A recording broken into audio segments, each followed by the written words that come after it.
Hi, my name is Ken Asserson. I wrote a microbiome prescription website, which has been a exploration, adventure, a challenge over the last 10 years in terms of understanding the microbiome better and to be able to do things in terms of improving the microbiome to reduce or mitigate or totally remove symptoms or diagnosis. So it has been a ongoing experiment. My academic background is heavily in math and statistics and operations research, so I have been pretty constantly going through, looking at the data, trying things, trying to improve things, going back and then realize, wait a minute, there's a better way of doing things, etc. And part of it is that generally I have a set of skills which I can deal with things which are messy math problems, which most of the MDs or microbiologists working with the microbiome don't have the skill set for. So, with that much said, I want to go on to show you my latest improvement there. Now, when you log in, you go in and you get directed to the default screen, and the first thing I want to do is go and take a look at the classic. The classic one goes and predicts the likely symptoms you have, and you can go in and check, etc. In general, people have been very impressed with how often my top 10 has hit theirs dead on in terms of the symptoms they have. In other words, I have managed to do the mathematics to be able to take from a sample to predict what symptoms are likely to happen and then ask you to confirm them. So this is what I refer to as a classic forecasting method. I developed that about 2 years ago. I'm working with Precision Biome, which is a German-based EU company. Um, they open up another prospect of doing things, and from there there being a cascade of discoveries and works. And one of the main discoveries has been realizing that I could do a better way of making forecasts, or at least statistically better. But not only is it probably more statistically superior, it is actually allows suggestions to be better refined.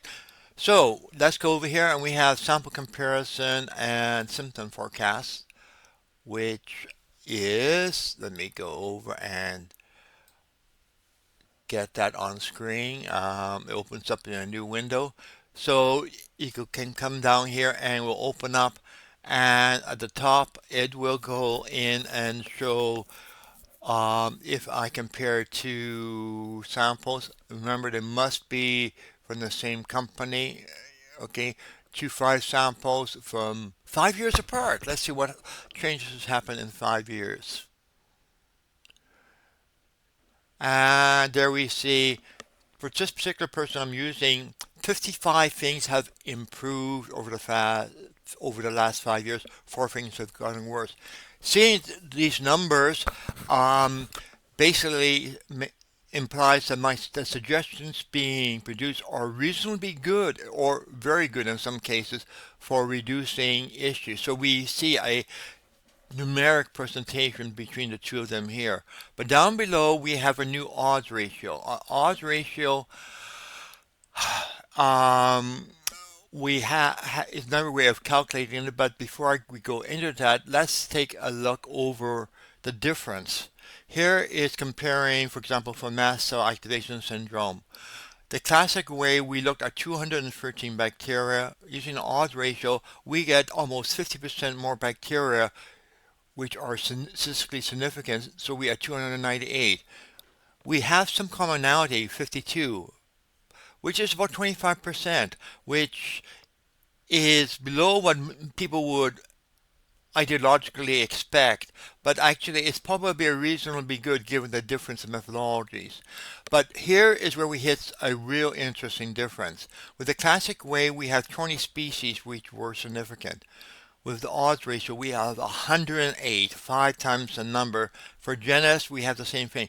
But the thing that happens is as you go up, the classic way brings in more of the vague grouping or hierarchy of a bacteria, whereas the odds ratio they occur less and less often. In some cases, they change can be quite dramatic, as in basically, hey, everything is at the species, genus, or family level. What that means is that the new odd ratio method is likely far better for specifically identifying which particular species of bacteria is the cause, not which family or which order, which is a pretty big waving of the hands combination, but the actual species there, or if you're doing with shotgun, you may actually see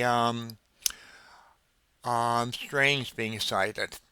So, with that much said, let's go back and take a look at the odds ratio. So what we have is we have the odds ratio. We have compared the old and new. If you don't put a new one, it will compute whatever you have. And we have a new link called suggestions. If you go down back there, it changes to NA. If you don't have an odds ratio greater than 0, you won't get suggestions showing up.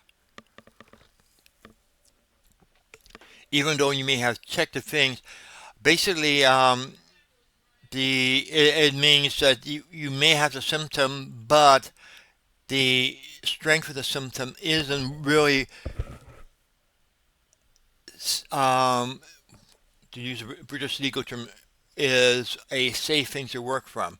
But when then you have the suggestion. Let's take a look at one of them, chemical sensitivity, and all we have to do is click here, and wait a second, and there it is. And there it will first list all the bacteria. 26 bacteria are identified, and you can see the relative impact by the odds ratio. For example, having too low of this particular bacteria is a much stronger predictor of chemical sensitivity than something else. Or like, for example, oh, there. But you notice almost all of these are names. Oh, Fingold is one you do come across, but most of them are rarely mentioned in common everyday internet blog talking about bacteria. These are all specific things which are able to be identified with generally pretty high accuracy, p less than 0.0001 typically. One chance in 1,000 or one chance in 10,000 of being a false identification of it playing an important role. So we have there, and now down below that, we go and use our R squared tables specifically for the same lab which are being used. So we are restricted to only the probiotics which are reported by the lab in their analysis. And there we have what are the ones are likely to have the impact, and we see Lactobacillus sylvanas is sitting there, which is very easy one to get, fortunately. Then we hit a couple which are harder to get. A bunch of them are harder to get, and then Bifidobacillus animus is sitting down there. This one, the next one, Lactobacillus gastriformis, blah, blah, blah, is a hard one to get because it's only available in Italy.